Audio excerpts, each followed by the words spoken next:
Merci beaucoup. Merci à vous de nous rejoindre dans une table ronde qui n'est pas la petite table ronde de la journée. Comment déverrouiller la France? Imaginez si en une heure, on avait quelques solutions, ce serait quand même pas mal. C'est le challenge que je vous propose de relever, moi et pas que. J'ai 5 personnalités qui sont des disrupteurs, des faiseurs, des doueurs, des penseurs, des thinkers, vous les appelez comme vous voulez, mais c'est des gens qui comptent, C-O-N-T-E. Marie Tribou, directrice de l'Agence nationale de communication et d'information du groupe La Poste en Lorraine et fondatrice d'un réseau économique Innovation responsable sur le territoire qui marche plutôt pas mal. Michel Maffezoli, administrateur du CNRS, titulaire de la chaire Émile Durkheim, membre de l'Institut universitaire de France. Et il essaie de penser ce qui est, m'a-t-il dit. Jean-Paul Delevoye, président du Conseil économique, social et environnemental. Merci à vous. Julien Bayou, cofondateur de nombreux collectifs, Génération Précaire, Jeudi Noir, Sauvons les Riches.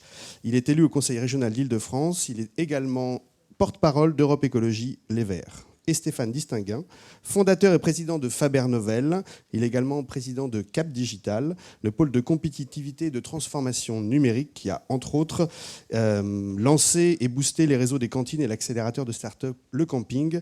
Et il est idéateur et fomenteur de la Grande École numérique. Merci à vous de participer à cette belle question, ce beau challenge, puisque Pascal Pic nous a rappelé que si le changement n'était pas nouveau, la situation, elle, était inédite. La première table ronde nous a confirmé dans quelque chose que l'on sait depuis 3 fois au Forum Changer d'air, au moins, que tout a réinventé. Tout est à réinventer, ou à inventer de nouveau, ou à inventer du nouveau.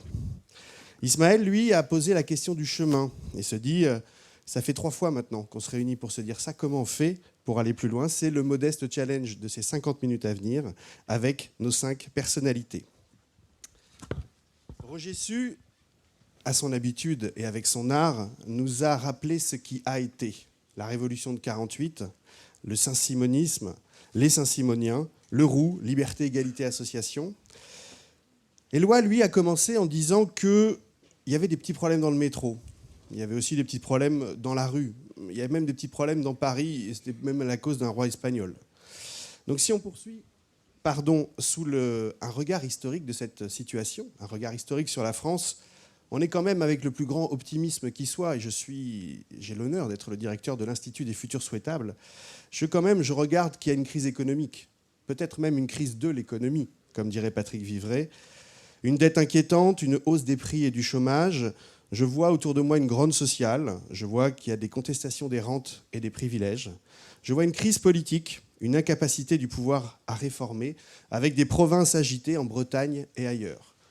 Ça, pour sûr, c'est le portrait de la France, mais c'est le portrait d'une France qui était résumée en 1788.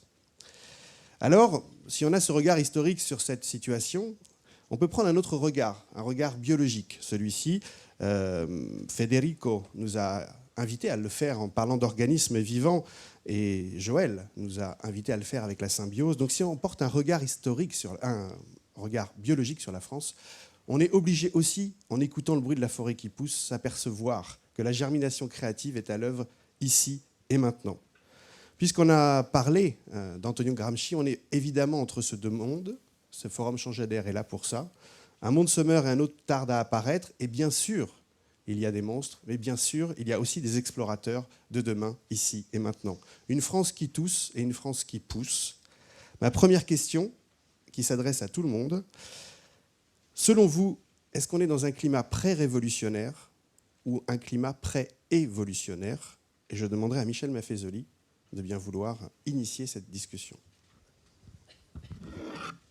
Je ne m'attendais pas à intervenir au débat, parce que je suis embêté, ni révolution, ni évolution pour moi, mais saturation. Et c'est vrai qu'on a toujours ce schéma de pensée qui fait qu'il y a eu une création du monde et il doit censément y avoir une fin du monde, alors qu'on peut considérer qu'il puisse y avoir de l'impermanence et de la continuité. Voilà, en bon sens. Alors, métamorphose, ça veut dire que, tout simplement, les schémas interprétatifs qui étaient les nôtres, les valeurs qui ont marqué la modernité, puisque moi je considère que c'est la modernité qui s'achève, qui est saturée, ce qui commence avec le XVIIe siècle, ce qui s'achève vers la moitié du XXe siècle, on commence à en prendre conscience, eh bien, cela doit laisser la place à d'autres manières d'être. Et dans le fond, la crise, pour moi, elle est là. La crise n'est pas, comme il est fréquent de dire et de saliver régulièrement, économique. Peut-être d'ailleurs, c'est vrai, est-ce une crise de l'économie? En tout cas, pour moi, la crise, c'est quand à certains moments, on n'a plus conscience de ce que l'on est et du coup, on n'a plus confiance en ce que l'on est. Je rappelle que je trouve qu'il est important de réfléchir sur les mots. Crisis, ça veut dire jugement, dans le sens savant du terme. Ça veut dire aussi simplement crible. Cet instrument par lequel il convient de rejeter ce qu'on doit rejeter et garder ce qui mérite de l'être. Pour moi, c'est ça la saturation. C'est-à-dire, en effet, comment à partir de ce qui s'écroule, une autre manière d'être. Je prends un exemple simple. Ce qui a été le grand mot, le gros mot moderne, c'est le travail, la valeur travail. Et on voit comment, tout au long du XIXe siècle, ce qui était une nécessité est devenu une valeur. Moi, je pense que sur le mot travail, on ne mobilise plus d'énergie.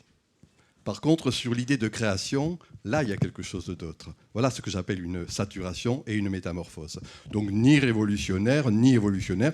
Acceptons le fait que, encore une fois, une époque s'achève. Une époque, en grec, ça veut dire, excusez-moi, ça veut dire parenthèse. Donc, une parenthèse, ça s'ouvre. Une parenthèse, ça peut se fermer. La parenthèse moderne est en train de se fermer. Et ce qu'on appelle, faute de mieux, la postmodernité, personne en France ose en parler. Gauche et droite confondues. Tout simplement parce que la grande idée du contrat social, parce que la grande idée de l'individu et de l'individualisme, tout cela est en train de laisser la place à autre chose. J'y reviendrai un peu plus tard. Mais voilà, à mon sens, si vous voulez, ce qui est en jeu. Et il faut accepter le fait que, bien, encore une fois, la fin d'un monde n'est pas la fin du monde. Un cycle s'achève, quelque chose d'autre est en train de naître. Et si on a l'humilité de reconnaître sur 2000 ans de temps, qui est notre champ d'observation, on voit que ce n'est pas la première fois qu'il y a eu une telle métamorphose. Puis-je le dire avec un mot un peu savant? Ça s'appelle la palingénésie, ça. C'est-à-dire une genèse nouvelle. Et la genèse nouvelle, eh bien, c'est quelque chose qui fait qu'on le voit régulièrement. C'est à partir de ce qui cesse, à partir de la décadence de quelque chose, que peut naître quelque chose d'autre. Vous parlez de postmodernité, ce qui me fait une transition fantastique avec Marie Tribou.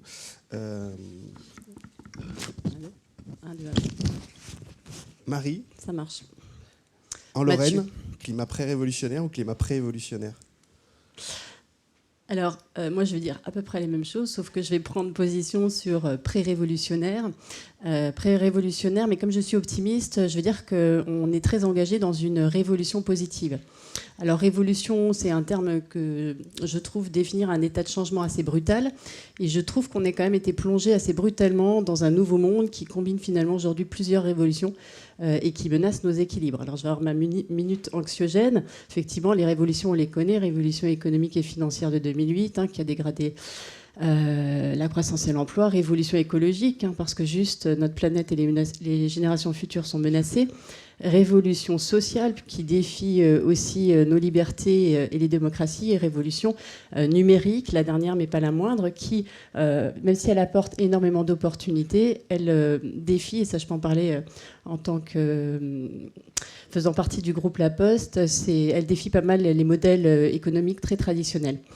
Mais positive, ça c'est important parce que je pense qu'elle est portée par une armée de citoyens qui sont plus en quête de sens, qui placent l'humain au centre de leurs préoccupations et qui finalement ont envie de coopérer, de collaborer en tribus positives. Et ce que je note, c'est qu'il y a 3 grandes tribus, 3 réseaux qui se constituent. Il y a les réseaux économiques qui soit se constituent en écosystèmes ou thématiques ou territoriaux ou qui s'appuient sur des pôles de compétitivité. Il y a le réseau des citoyens qui finalement passe d'une économie de la propriété à une économie du partage et de l'usage et qui finalement aussi s'associe en communauté via le net pour avoir plus de puissance. Et puis enfin une communauté d'acteurs du changement dont on fait tous partie ici et dont nous sommes connectés ici grâce à Véronique Danger de Fribert, grâce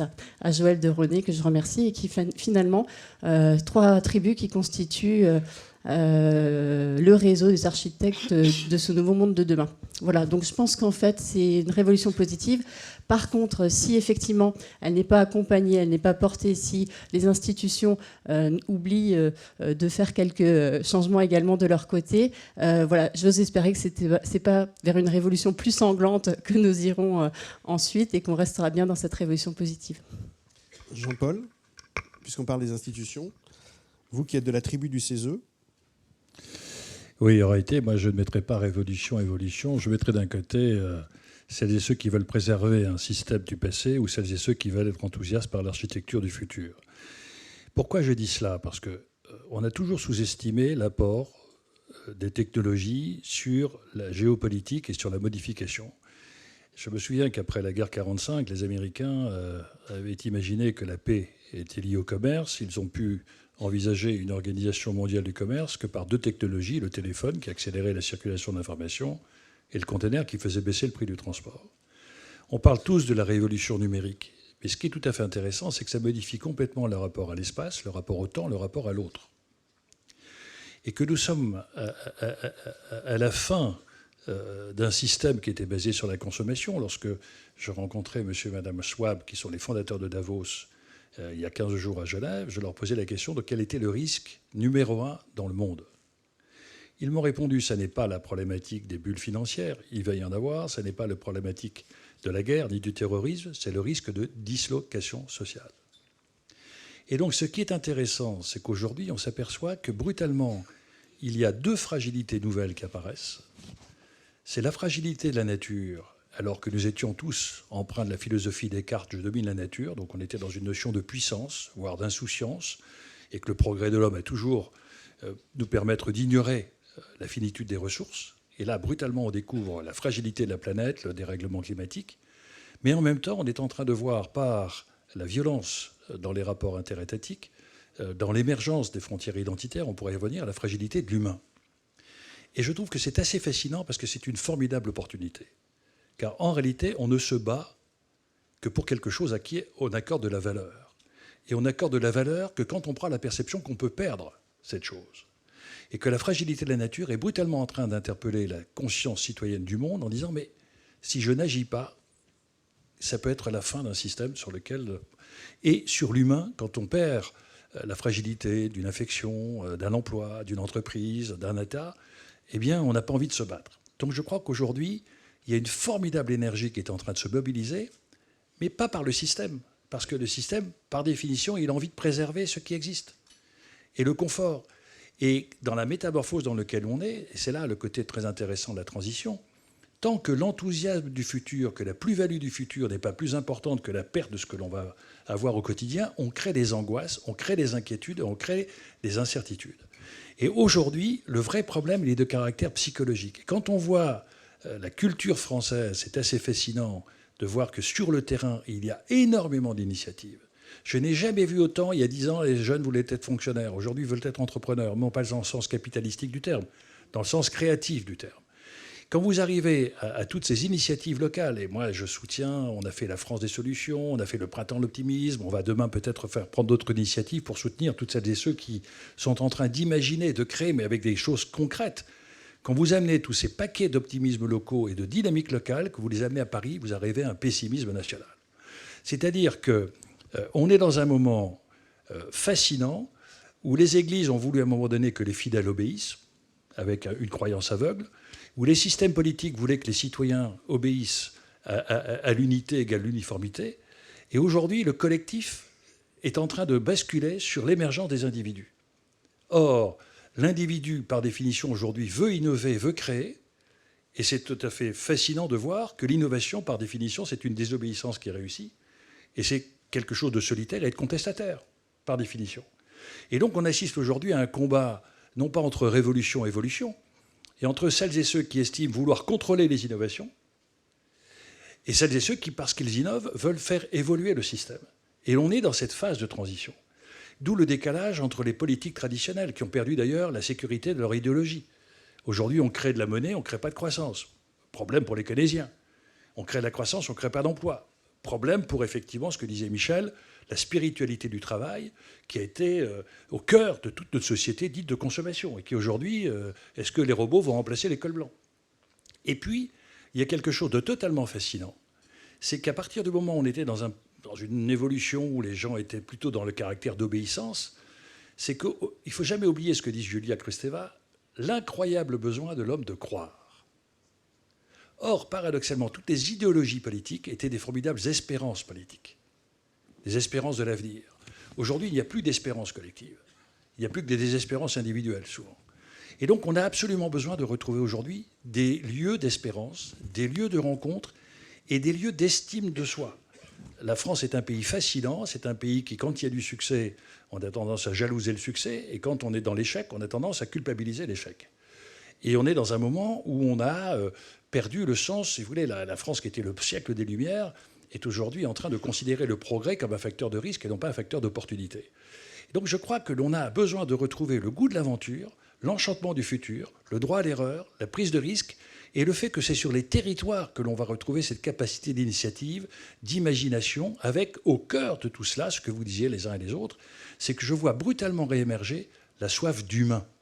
Non pas en tant que consommateur, mais en tant qu'acteur, avec une estime de soi, une capacité d'agir et non pas de subir, et de faire en sorte que la personne soit respectée dans un moment où le système capitaliste non régulé, on était dans une déréglementation climatique, déréglementation financière, déréglementation sociale, et l'on s'aperçoit qu'on est dans des chocs d'intérêts. Or, aujourd'hui, il faut qu'on passe des chocs d'intérêts à des communautés d'intérêts. Et je trouve que ça, c'est assez fascinant, et je pense que les systèmes démocratiques qui aujourd'hui sont en train de reculer dans le monde. Depuis l'an 2000, il y a 25 démocraties en moins dans le monde, parce qu'il y a des jeux de pouvoir et des jeux de préservation. Eh bien, moi, je crois au contraire à la force des citoyens, à la capacité d'initiative et au fait que les institutions, moi j'ai même vécu ça chez moi, les institutions, on les tiraillait en permanence. Lorsque j'ai donné 3 objectifs au CESE, 1 à la Maison du Futur, toutes les organisations patronales et syndicales m'ont dit « mais le futur ne nous intéresse pas, on est mandaté pour nous occuper du quotidien ». Or, dans un moment de métamorphose, c'est le cap, c'est la vision. On n'est pas sûr de garder le bateau dans la même direction, il tournera, mais on a intérêt à garder une étoile. La deuxième, la Maison du Dialogue, c'est un sujet pour la France, parce que le changement ou la métamorphose, la conduite du changement est aussi importante que le cap du changement. Et quand les acteurs qui sont chargés de cette conduite, les politiques et les syndicats, sont faibles, ils se construisent que dans le conflit. Or, on a besoin de retrouver un sens du dialogue et un sens du débat. Aujourd'hui, on s'aperçoit que la classe politique instrumentalise les débats, elle ne nourrit pas le débat. Or, c'est un sujet sur lequel il faut que nous réfléchissions, alors que quand vous faites des forums citoyens, eh bien, chacun a tendance à vouloir nourrir le débat. Et puis enfin, les maisons de la citoyenneté, eh bien, toutes les organisations disent que les citoyens, c'est nous. C'est tout le débat entre la démocratie représentative, démocratie active, etc. Or, il faut être extrêmement optimiste. C'est que la force de l'Allemagne, c'est le collectif. La force de l'Angleterre, c'est le résultat. La force de la France, c'est la créativité et l'inventivité. On est un peuple créatif, un peuple inventif. Il n'y a pas une pépite numérique dans le monde derrière lequel il n'y a pas un mathématicien français. Et les Américains nous disent qu'on n'arrive pas à comprendre. On n'arrive pas à comprendre que vous êtes pessimiste en France, alors que partout, on voit des réussites françaises. Et je crois que notre débat aujourd'hui, ce n'est pas de savoir quel système il faut mettre, etc. C'est de libérer les initiatives, d'accepter le droit à l'erreur, parce qu'en France, on pousse les gens à créer à condition qu'il y ait des résultats toujours positifs. Mais non, c'est le droit à l'erreur. On est un pays de rentiers. La preuve, c'est que notre fiscalité, c'est plus pour favoriser l'épargne que l'investissement. Et en même temps, quand quelqu'un prend un risque, si tout va bien, on récupère le résultat, et si ça va mal, on condamne le type. Donc on a un vrai problème. Donc je crois que moi, la modification comportementale et d'état d'esprit va complètement permettre à la France de pouvoir retrouver assez rapidement une place dans le siècle des Lumières qui s'annonce et qui est assez fascinant. Julien. Bonjour. Pré-révolutionnaire ou pré-évolutionnaire, tu le sens comment Je m'en trouve pas mal dans ce que disait Jean-Paul Delevoye. Mais par contre, je me méfie beaucoup du terme révolution parce qu'on lui fait dire un peu tout ce qu'on veut. Je voudrais citer la philosophe Christine Lagarde qui se disait révolutionnaire puisque la révolution, c'était faire un tour complet sur elle-même et se retrouver devant vous à n'avoir rien fait. Et c'est ce qu'elle fait très bien d'ailleurs au FMI. Donc il faut se méfier de ces termes. Et on parlait des collectifs là, que j'anime. En fait, les 10 ans de génération précaire, c'est aussi malheureusement les 10 ans des émeutes suite à la mort de Zined Ebouna, c'est aussi les 10 ans du référendum sur le traité constitutionnel européen. Et c'est assez flippant, si vous prenez un peu de recul, de voir en quoi rien n'a changé, ou alors c'est une lente dégradation dans notre pays depuis 10 ans. Pour balayer, pour être très noir, hein, parce que c'est un pessimisme ou un pessoptimisme, je ne sais pas quoi, mais pour être très noir, en termes économiques, on fait à peu près la même chose en termes de soutien à l'économie que ce qu'on faisait, ce que Juppé voulait faire en 95, soutenir l'activité quelle qu'elle soit. En termes d'égalité, je passe sur le fait qu'il y a toujours autant d'inégalités salariales entre les hommes et les femmes, que le contrôle au faciès est toujours aussi répandu, etc., etc.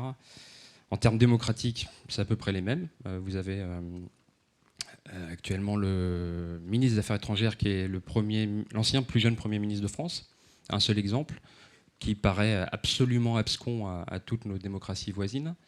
Je passe sur le fait que le président de la République était au cabinet d'un ancien président et qu'on pourrait avoir en 2017 les 3 ou 4 mêmes principaux candidats qu'en 2012, ce qui semble absolument impossible en Allemagne, en Espagne, en Angleterre, etc.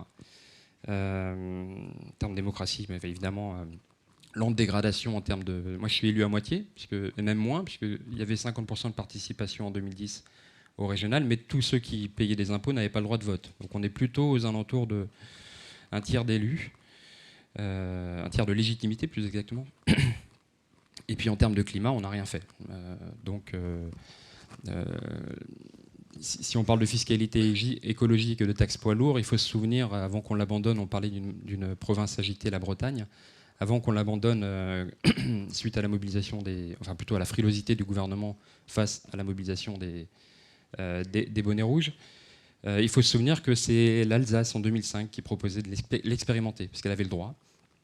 Et finalement, Bercy a dit « Ouh là là, non, on va plutôt le faire nous-mêmes, et puis ça va prendre 10 ans, puis ça ne va pas se faire. » Donc vraiment, si on balaye comme ça un champ, c'est incroyable de voir en quoi rien n'a bougé, ou plutôt tout s'est lentement dégradé, voire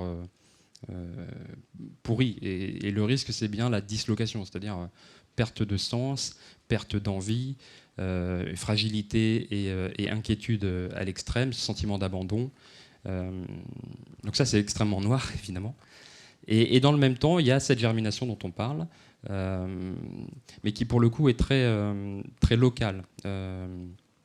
Il n'y a pas le sentiment global. Alors est-ce que c'est le fait que le mur soit tombé, que donc il n'y a plus de croyances globales, structurantes, de transcendance même.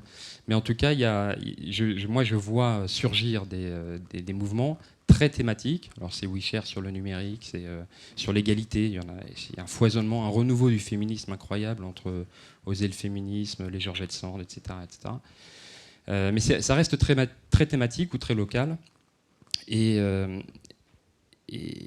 ça peine à faire système. Voilà. Donc il y a 10 ans, nous, quand on se faisait déloger des squats par les flics, on criait, je sais pas quoi, des caresses, pas des CRS, et puis plus de liens, moins de biens. Ça paraissait complètement dingue à l'époque. Aujourd'hui, c'est vraiment ce qu'exprime la MAP ou le partage de votre voiture ou le covoiturage, même si c'est aussi bien sûr développé par le fait que la SNCF multiplie ses prix en période quand on en a besoin.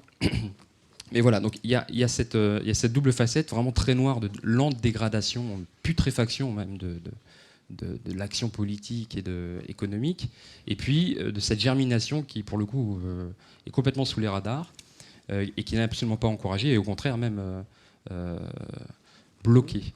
Et pour l'anecdote, je rebondis absolument sur l'innovation. Pour moi, c'est le rôle de la puissance publique de soutenir ce qui peut échouer, et c'était extrêmement difficile à expliquer. Au Canada, ils ont soutenu l'économie sociale et solidaire en mettant un chiffre, je ne sais plus, c'était peut-être 100 millions de dollars, et en demandant 25% de retour. C'est-à-dire qu'il y avait 75% d'échecs. Et donc, la Caisse des dépôts de là-bas mise sur 25%. Alors, quand vous lui dites, mais vous perdez beaucoup, il dit, ben non, c'est un quart qui peut réussir, c'est fantastique. J'ai failli faire étouffer la Caisse des dépôts francilienne quand je lui ai raconté ça, alors que nous, avec la région, le Centre francilien d'innovation essaye de soutenir l'innovation.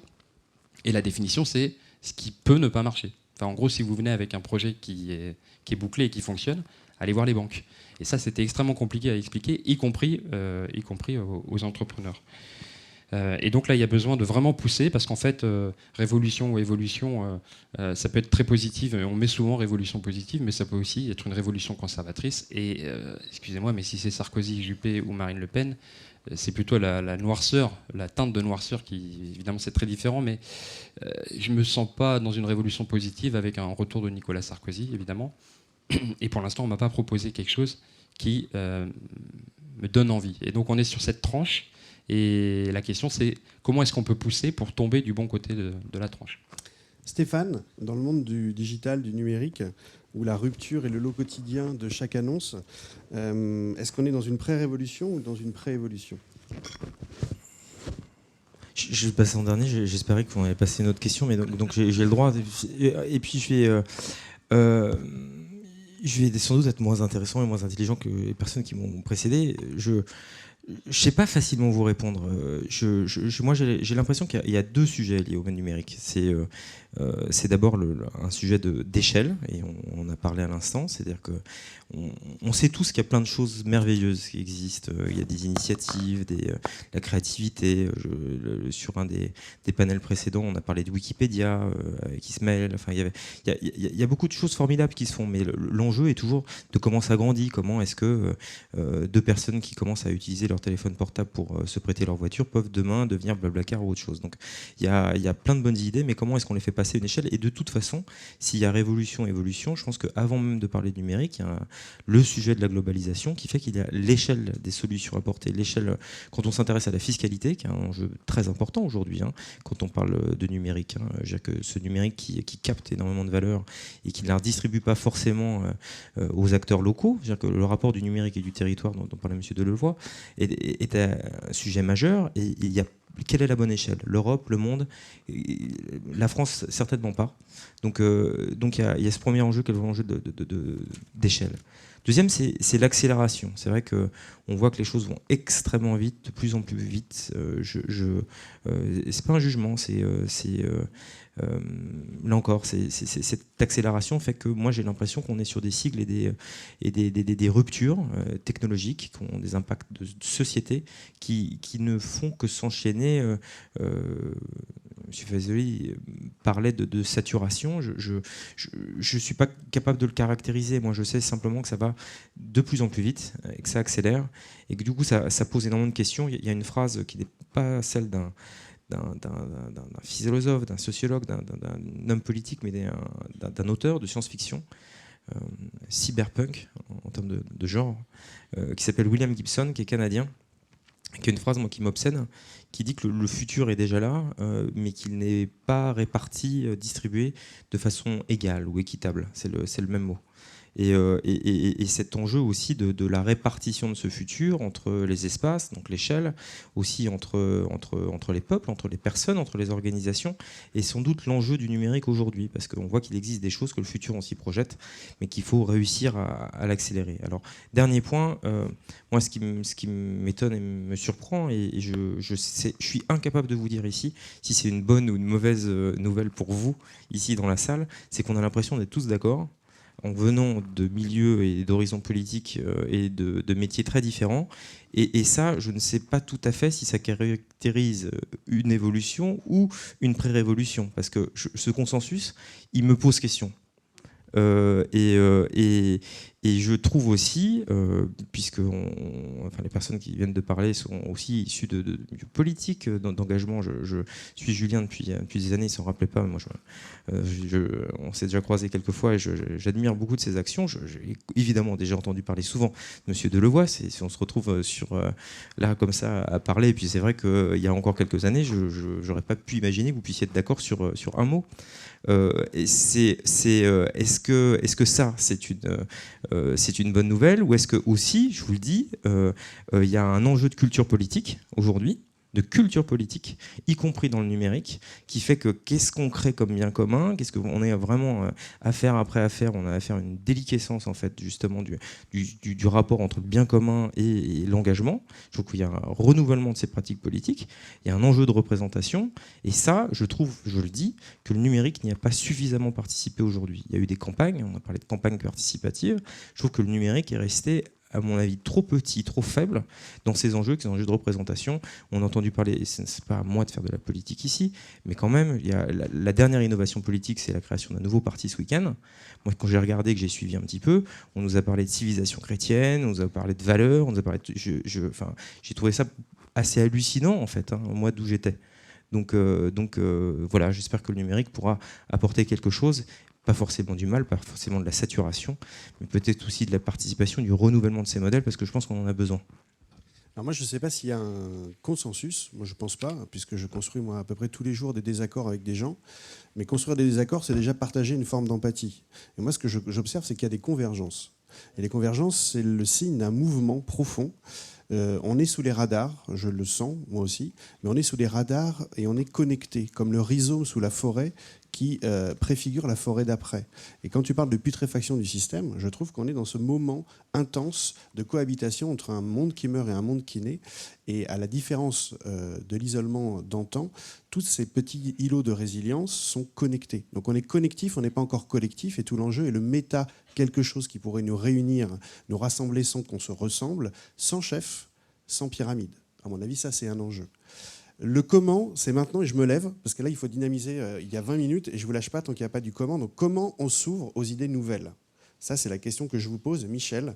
Comment le système s'ouvre aux idées nouvelles? Et s'il ne veut pas, comment on fait pour qu'il nous entende? Non, ma réponse est non, il ne s'ouvre pas. Et il ne s'ouvrira pas. Alors, comment on fait? On se débrouille. Ça, pour le coup, on le fait, et depuis pas mal de temps. Mais on peut le dire de manière plus savante. Lévi-Strauss parlait du bricolage. Quand il y avait un changement de culture, il disait qu'il faut bricoler, c'est-à-dire entre ceux qui cessent et ceux qui arrivent. Tout. Non, le vrai problème, bon, je ne sais pas, moi le mot système, ce n'est pas un terme qui me convient, mais disons, on est à la veille d'une circulation des élites, si je le dis comme Pareto. Quelque chose est pourri, oui, dans le sens où il y a eu une endogamie, l'intelligentsia s'accouche ensemble. C'est-à-dire ceux qui ont le pouvoir de dire, ceux qui ont le pouvoir de faire. C'est ça l'élite. Journalistes, universitaires, politiques. Pour moi, toutes ces classes-là sont totalement déphasés, déconnectés, en particulier d'ailleurs parce qu'ils ne sont pas branchés, à bien des égards, et ils restent sur un logiciel qui est le logiciel du 18e, du 19e. Les Lumières, c'est fini, elles sont devenues clignotantes. Il faut passer à autre chose. Et donc, de ce point de vue, moi, je ne suis pas sûr qu'il y ait consensus dans ce que l'on dit. Moi, je ne crois pas à l'individu, je ne crois pas à l'action politique, je ne pense pas que même le mot citoyen ait encore une pertinence. Quand un mot n'est plus pertinent, il devient impertinent. C'est une incantation. On chante quelque chose dont on n'est pas convaincu. Voilà. Et donc, à mon sens, nous restons sur un logiciel, tous les politiques, gauche et droite confondus, restent sur un logiciel qui est totalement déphasé. On se souvient de tout le monde le répète, mais enfin on peut le dire, ce mot de Camus. Mal nommer les choses contribue au malheur du monde. Ce qu'on ne sait pas, c'est que quand Camus commence cette phrase, il parle de cet empereur chinois, l'empire se délite. Un cycle s'achève, je l'ai dit tout à l'heure. Et il consulte le sage dit il faut s'asseoir et trouver les mots. D'accord. Trouver les mots, voilà, bien, très bien. Trouver les mots qui soient les moins faux possibles. Foucault le disait, les mots et les choses. Et donc tu as compris ce que je veux dire, c'est que dans le fond, on continue à plaquer nos mots que nous étions habitués, qui nous étaient habituels, sur une réalité qui est tout à fait ailleurs. Et donc les mots sont des incantations. Donc moi, mon vrai problème commence, c'est trouver les mots. Trouver les mots qui deviennent des paroles, c'est-à-dire à partir duquel il puisse y avoir quelque chose de fondateur. Et je n'ai pas ici le propos, il nous faudrait trop de temps. Mais moi, pour ma part, dans tout mon travail, j'ai essayé de proposer des mots qui remplacent. J'ai dit tout à l'heure sur le travail.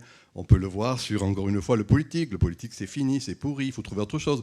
Dès le moment où il n'y a plus de représentation philosophique, c'est Hannah Arendt qui disait, Et ben, du coup, il n'y a plus de représentation politique parce que ce n'est pas les 50% d'abstention, c'est les 20% de non-inscrits sur les listes électorales qu'il faut aussi comptabiliser. Hein, donc, ce qu'un élu actuellement, ce n'est pas un tiers, c'est 10% de la population. Enfin bon, j'exagère. Oui, enfin bon, 12, allez, on va dire, on va couper la poire en deux. Mais peu importe, ça veut dire qu'il n'y a plus de représentation philosophique et du coup, la représentation politique est saturée. Voilà, c'est pas bien grave, ça. Hein, ça veut dire que c'est ailleurs que c'est en train de se passer. Mon hypothèse, moi, hein, c'est la synergie de l'archaïque et du développement technologique. C'est sur Internet que ça se passe. C'est là qu'il y a les formes de solidarité. C'est là qu'il y a les forums de discussion. C'est là qu'il y a les blogs. C'est là qu'il y a des nouvelles solidarités, des nouvelles générosités. C'est plus dans le politique. Donc non, le système ne sera pas ouvert tant qu'il n'aura pas changé de logiciel. Mais tout simplement parce que, à bien des égards, l'intelligentsia reste la même. Je dis, c'est endogamique. Et c'est un peu ailleurs qu'il faut essayer de trouver la vraie vie. Quand la pensée du palais ne correspond plus à la pensée de la place publique, c'est Machiavel qui montre ça, eh bien, il y a quelque chose qui est de l'ordre soit de l'explosion, je n'y crois pas, soit de l'implosion. Ça, c'est ce qui est en train de se passer. Stéphane, comment on change de logiciel d'un système d'exploitation qui, lui, ne veut pas changer? Tu t'y attendais pas, celle-là.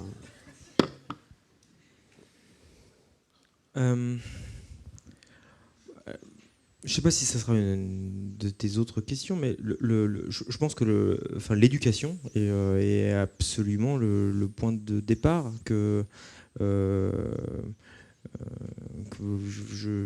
il faut passer par l'école, par la formation professionnelle, que justement le numérique, c'est excusez-moi d'en faire comme ça un plaidoyer pro domo, mais je pense que aussi une des beautés du numérique aujourd'hui, c'est qu'il est récent. C'est-à-dire qu'il nous met aussi à égalité. C'est-à-dire que c'est frappant de voir à quel point cette élite est justement un peu démunie et à quel point quelqu'un de curieux, d'où qu'il vienne, peut s'en saisir et acquérir un niveau qui va lui permettre de porter la dragée haute à cette élite. Donc en termes de formation, je citais un modèle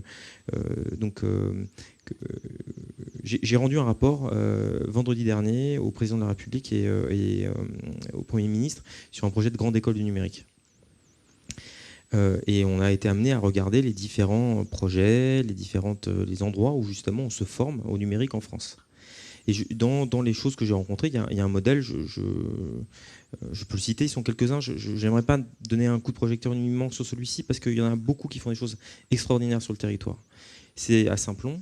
On a vu un jeune qui est venu nous voir et qui nous a dit voilà, moi j'avais fait un BEP dans les travaux publics, je me suis retrouvé, ça ne m'a pas plu, j'ai un copain qui m'a parlé d'une formation, j'ai suivi cette formation de quelques mois, maintenant je suis développeur, et puis au bout de quelques semaines, j'avais appris quelque chose, et moi qui étais considéré comme un décrocheur, enfin qui avait eu des problèmes dans les études, je me suis retrouvé quelques semaines, quelques mois plus tard, à enseigner à des élèves d'HEC le numérique, qui était alors, pour le coup des brels, ils ne savaient rien, et moi j'étais compétent. Et ce point-là, cette possibilité, ce point justement de pouvoir inverser les situations et de saisir cette possibilité qu'offre le numérique, qui n'est pas uniquement un outil, mais qui est celui aussi de redonner de la confiance et de la répartir, et à mon avis quelque chose d'essentiel. Et si on devait débloquer quelque chose, c'est aussi par l'éducation, par la diffusion de ces modèles, par le fait de vraiment d'offrir une nouvelle chance à des jeunes qui ne retrouvent pas dans ce modèle, parce que tout ce qu'on s'est dit aujourd'hui, c'est que si le modèle il continue et qu'il continue à produire des élites, les élites, en l'occurrence, elles seront de plus en plus connectées, parce qu'on ne veut pas laisser, c'est évident qu'elles ne vont pas laisser, par rapport à ce que disait mon voisin à l'instant, elles ne seront pas déconnectées, la prochaine génération, là avec elles. Donc ça sera une élite connectée en plus. Il faut en profiter pour justement réinventer ces modèles, et je pense que l'éducation est peut-être le premier des enjeux aujourd'hui. Marie, on parle de territoire. Saint-Plon, je pense que Fred ou Erwan seront dans la table qui vont suivre. Oui, moi ce que je pense, c'est qu'effectivement aujourd'hui peut-être les entreprises, les citoyens, les acteurs du changement s'ouvrent à des nouvelles idées parce qu'ils n'ont plus le choix, parce qu'ils sont effectivement pris par ces différentes révolutions qui font qu'ils sont obligés de changer de modèle et que peut-être le système en place ne le permet pas. Et c'est en ça que je parlais de révolution positive qui est plus portée par les acteurs de l'économie et les citoyens que les systèmes eux-mêmes. Par contre, effectivement, ce que je trouve intéressant, et je vais parler du coup de mon expérience en territoire, territoire, c'est que donc on a créé un écosystème. Aujourd'hui, ça fait depuis 2009, on a une centaine d'acteurs économiques, institutionnels aussi, donc j'en reparlerai tout à l'heure, du monde des médias et de l'enseignement supérieur qui se sont associés. Donc écosystème, j'aime bien le terme parce qu'il provient de la nature et je pense qu'on a beaucoup à apprendre de la nature. Et en fait aujourd'hui, effectivement, ils se réinventent dans les territoires en fait des structures qui permettent d'accéder aux idées nouvelles. On sent qu'il faut les comprendre, les intégrer pour pouvoir s'inscrire dans le monde de demain. Et on a souhaité bien sûr créer cet écosystème pour croiser des visions et aller plus vite ensemble et pour se réinventer individuellement, mais aussi pour porter collectivement une démarche citoyenne. Et donc, dans ce sens, on est allé plus loin en finalement créant un événement, un rendez-vous chaque année. Déjà, je vous invite à prendre date, le 20 novembre à Metz. Jean-Paul Delevoye et d'autres seront, je n'ai pas invité encore tout le monde à nos côtés pour en parler. En fait, l'idée, c'était de dire, c'est bien de travailler ensemble, mais c'est bien aussi d'aller au-devant de nos publics, les jeunes, les entrepreneurs, les citoyens, pour que ces idées soient partagées, pour les confronter aussi avec ces gens. Et au-delà de l'ouverture aux nouvelles idées, on a voulu aussi être dans le concret. Donc on a fait pendant plusieurs années des conférences. Et après on s'est dit, oui, mais comment aider plus les porteurs de projets, les entrepreneurs à trouver des solutions concrètes pour peut-être s'industrialiser, aller sur de nouvelles échelles, etc. Et en fait, voilà, donc c'est une journée qui est aussi une journée de connexion qui permet de se connecter à l'open innovation, à l'investissement, etc. Et en fait, une espèce de place de marché. Voilà. Et qu'est-ce que je voulais dire ? Je voulais dire qu'au début, donc c'est mes lueurs d'espoir, je suis un peu peut-être trop optimiste. Quand je suis allée voir les collectivités pour leur proposer de s'associer, la réaction, ça a été « mais pourquoi la Poste fait ça ? Et est-ce que ce n'est pas finalement aux collectivités de le faire ?» Alors je leur ai dit « oui, peut-être ». Finalement, on a l'impression de jouer le rôle d'eux, mais ça ne se faisait pas. Donc en fait, au début, bon, ils nous ont suivis parce que c'était une étrangeté, parce que c'était quelque chose de nouveau. Et aujourd'hui, je dois dire qu'ils sont là et ils sont acteurs et ils ont compris. Donc je pense qu'il y a une évolution de 2009 à aujourd'hui sur leur rôle. Et moi, je voulais me retourner vers Stéphane parce qu'il y a quelque chose, bon, je trouve qu'on est toujours dans un pays très centralisateur, très pyramidal, pas assez, qui encourage le goût du risque, etc. Pour autant, je trouve que la démarche French Tech, je la vois dans le territoire chez moi, elle est nouvelle et en fait, je trouve que ça a été comment aider les territoires à se structurer pour détecter les futures startups championnes du territoire, les aider. Et en fait, j'ai senti vraiment une organisation, une structuration des acteurs du numérique s'organiser, des lieux de vie se créer et des gens se rencontrer qui ne se rencontraient pas avant. Donc en cela, je trouve que le système, il apporte peut-être quand même des idées nouvelles et j'ai l'impression qu'il est un peu en train de changer. Julien, alors tu n'es pas trop optimiste, Marie, tu vas voir Julien, son intervention va être full optimiste, powerful optimiste même. Ouais. Non, mais je voulais un peu revenir parce que la première intervention était très pessimiste, mais pour le coup, ça me va très bien d'être impertinent et de croire quand même à l'action politique. Mais je pense que pour faire accoucher ce nouveau monde, il faut aussi donner à le voir. C'est-à-dire, c'est un peu ça. Sinon, c'est la crainte. À vrai dire, le changement, c'est assez flippant. Bon, quand c'est François Hollande, c'est vrai que ça fait pas trop peur, mais en soi, sinon, si vous dites à quelqu'un, un agriculteur, il va falloir changer parce que votre exploitation elle est condamnée, donc il va falloir changer. C'est une vraie histoire. Le type dit bah oui, mais je préfère pas me suicider avant. Donc le changement est inquiétant. Et donc il nous faut donner à voir. C'est ça peut-être le rôle d'un paradigme, d'un système politique. Il nous faut donner à voir ce que serait ou sera ce monde-là. Et si je reprends les différents items, si on parle d'un Big Bang, si on avait les clés, si on avait le stylo, en matière de démocratie, ça donnerait une assemblée paritaire déjà, où on n'aurait pas les mêmes mecs qu'il y a 40 ans. Je dis ça parce qu'aujourd'hui, dans la loi Macron, s'est glissé un amendement sur les stages pour augmenter la durée des stages. Nous, ça fait 10 ans qu'on se bat pour le réguler, non pas pour les supprimer, mais pour les réguler, que ça serve à quelque chose. Et le type a osé nous accuser de ne pas connaître le monde de l'entreprise, etc. Enfin, je dis nous, génération précaire, parce que c'est suivi maintenant, il y a une relève, évidemment. Et on s'est renseigné, et qui c'est ce sénateur, machin, on n'a jamais entendu parler. Et bien en fait, il est sénateur depuis 89. Et nous, on parle de réglementation des stages pour ceux qui sont nés en 89 et qui arrivent aujourd'hui sur le marché du travail qui est pourri, quoi, évidemment. Et le type ose dire à ceux qui animent Génération Précaire maintenant, vous y connaissez rien. Voilà. Donc là, il y a dans ce Big Bang démocratique, il y aurait une circulation des élites, au moins, ça permettrait au moins qu'elle reste pas en place, proportionnelle évidemment, non cumul des mandats, et puis des sanctions en cas de manquement. Et on ne pourrait pas donner la parole à quelqu'un comme Thévenoud qui se croit victime d'un acharnement, ou ce serait peut-être un peu plus compliqué pour quelqu'un qui se fait virer de l'INA de revenir assez facilement dans son poste précédent. En termes économiques, ça donnerait une réorientation drastique et des choix politiques. C'est-à-dire, eh bien, si l'enjeu c'est le climat, si l'enjeu c'est l'égalité sociale, etc., eh bien, réorientons les marges de manœuvre, parce qu'il y en a. Aujourd'hui, on les dilapide dans le crédit impôt recherche, dans le pacte de stabilité, dans le crédit impôt compétitivité emploi, et réorientons-les vers la recherche et développement dans ces plans filières à créer, dans ces innovations à trouver, et puis évidemment dans les activités qui sont bénéfiques, qu'on juge bénéfiques pour la société locale, créatrice d'emplois, emploi de qualité, etc.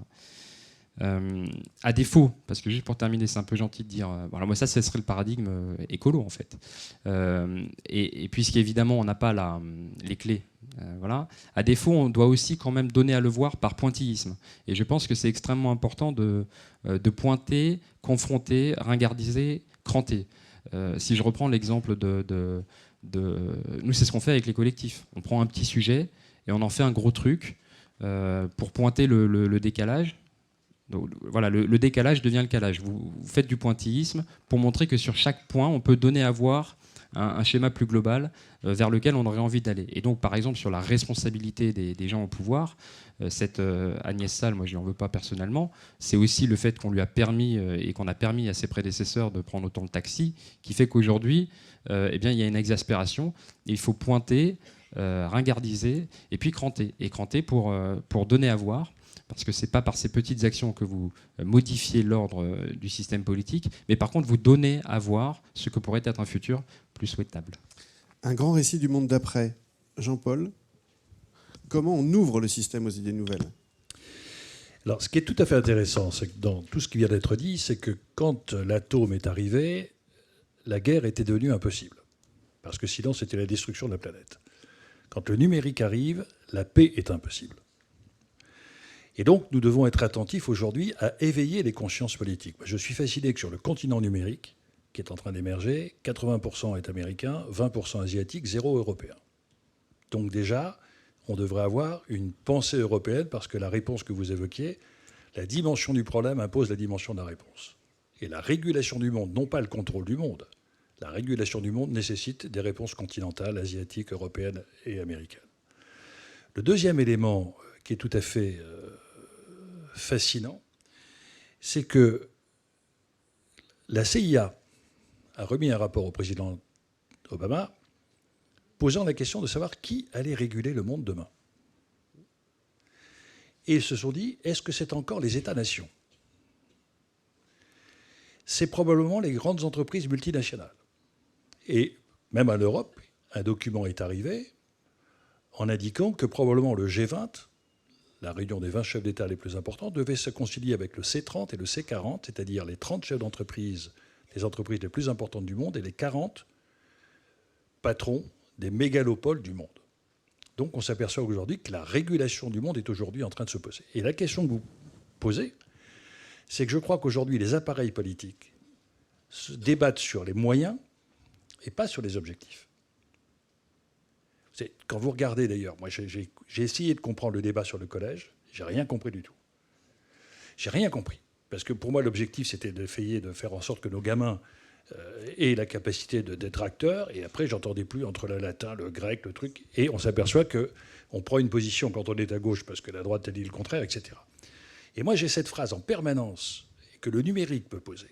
D'Elie Wiesel, qui me disait, quand je rentrais d'école, ma mère ne me disait jamais « Est-ce que tu as bien répondu ?» Elle me disait toujours « Est-ce que tu as posé la bonne question ?»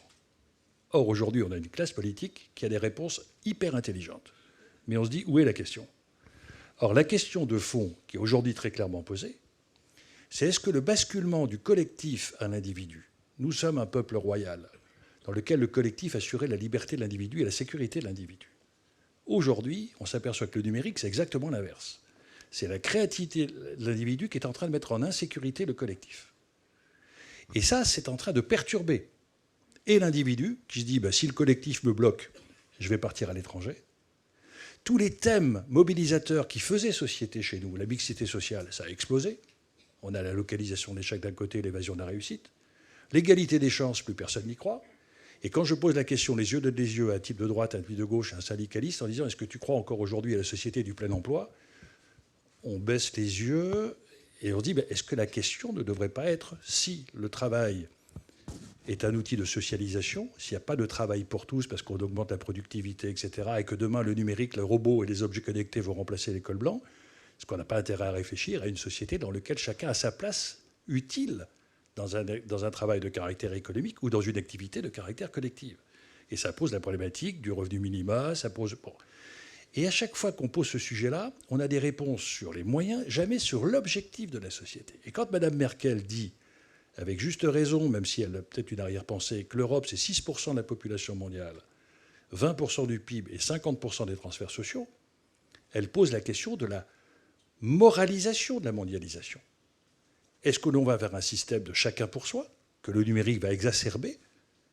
Et en fin de compte, ce que vous disiez, c'est qu'aujourd'hui, on est dans un choc des territoires, on est dans un choc des générations. Il y a de plus en plus de jeunes qui disent pourquoi je paierais un système de retraite auquel je ne vais pas bénéficier.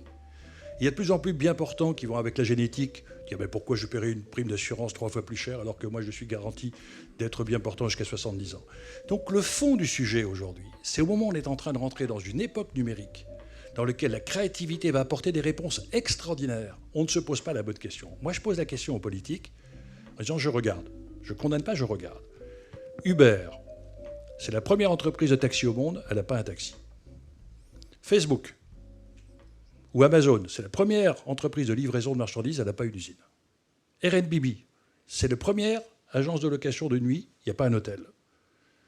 J'ai un souci. Est-ce que c'est le système économique de demain qui est en train d'émerger ? Et donc, est-ce que tous nos systèmes aujourd'hui sont en train d'être complètement fragilisés ? Et l'on s'aperçoit que sur les territoires, ce que vous disiez sur les débats politiques, il faut des débats, mais pas des débats de clivage ou de posture. Moi, j'ai rencontré... Pourquoi voulez-vous ? En France, on cultive tous, quand on pose la question à un type de gauche et à un type de droite, en disant « est-ce que tu es tolérant ?» Évidemment, mais à condition que le mec ait la même carte de parti que moi. Le débat, c'est l'acceptation de la différence. C'est l'enrichissement de la différence. Or, on est dans un pays qui stigmatise la différence, qui ne valorise pas la différence. Et on dit aux jeunes, vous devez être tolérants les uns envers les autres, mais si tu n'as pas la même carte que moi, tu es un con. L'intelligence, ce n'est pas une question d'étiquette. Et quand je regarde sur les territoires, le Nord-Pas-de-Calais, grand débat, département, région socialiste, avec une montée du Front National, ils étaient tous en train de se tirer la bourre. D'un seul coup, ils disent, tiens, Rifkin est peut-être en train de nous amener à la 3e révolution industrielle. Ils amènent Jérémy Rifkin, tous les types, de droite, de gauche, du milieu, du centre, d'en haut, d'en bas, ils se réunissent tous en disant, c'est peut-être le cap. Et pour répondre à votre question, comment on fait bouger le système ? Simplement en imposant un système à résultat.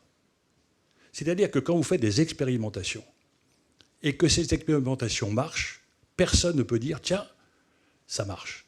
Or, on n'a pas le culte de l'expérimentation, on n'a pas le culte de l'évaluation. Moi, puisque vous êtes en région parisienne, un peu provocateur, j'avais dit, je n'accepte plus les types dans la rue, j'accepte plus les salariés qui dorment dans la bagnole. Pourquoi on ne fait pas des bungalows comme au Havre et à Marseille ? J'ai réuni devant un ministre des opérateurs associatifs, d'entreprises qui m'ont dit, on peut régler en 1 an et demi la moitié des problèmes d'émigrés, puisqu'aujourd'hui l'État il paye 100 millions d'euros pour les nuits d'hôtel, etc. Pour le même prix. Et on dit au ministre, comment on fait ? Mais il aurait été de droite ou de gauche, c'était pareil. Et le ministre, oui, c'est intelligent, mais je ne peux pas faire. Et donc je crois que ça, il faut qu'on arrive aujourd'hui. Céline Alvarez, formidable chercheur, 30 ans, chercheur neuro, on est en train de découvrir le fonctionnement du cerveau. Elle part d'un principe en disant, tiens, c'est peut-être intéressant de regarder la zone du cerveau qui apprend à lire, qui apprend à écrire, et de bâtir une pédagogie qui permette aux élèves de pouvoir mieux réagir. Elle s'est rendue compte d'ailleurs que Montessori avait déjà trouvé ça. Elle se bat, elle se bat avec énergie, elle obtient une classe pendant 3 ans. Résultat fabuleux, les élèves comptent jusqu'à 100 en primaire, ils apprennent un vocabulaire extraordinaire. Résultat, virés. Donc c'est ça le sujet aussi. Moi, je n'ai jamais vu autant de profs. Il n'y a pas un prof heureux de voir un échec scolaire. Je n'ai jamais vu autant de profs motivés et coincés par le système. Donc aujourd'hui, rappelons-nous qu'en numérique, quand on donne au peuple les moyens d'être intelligent, il est intelligent. Et le drame de la France, c'est qu'elle ne fait pas confiance aux gens. C'est le système qui donne une méfiance. Il n'a pas le goût de l'aventure et il n'a pas le goût de l'expérimentation. Or, le monde de demain appartiendra non pas à celles et ceux qui sont les plus anciens, ni à celles et ceux qui ont le plus de fric, ni à celles et ceux qui ont le plus puissant. Il appartiendra à celles et ceux qui savent s'adapter parce qu'ils auront su anticiper. Et donc notre avenir collectif, ce n'est pas d'obéir à un schéma du passé, c'est de permettre à celles et ceux qui ont le pouvoir de dire « laissez-nous de temps en temps explorer des chemins inexplorés ». Et peut-être qu'à ce moment-là, soit on se cassera la figure, mais aussi en France, apprenons le droit à l'erreur et l'enrichissement de l'échec. Alors que quand un type, ta femme est barrée, t'es un nul, t'as échoué à l'école, t'es un nul, t'as déposé le bilan, t'es un nul, t'as pas de Rolex, t'es nul.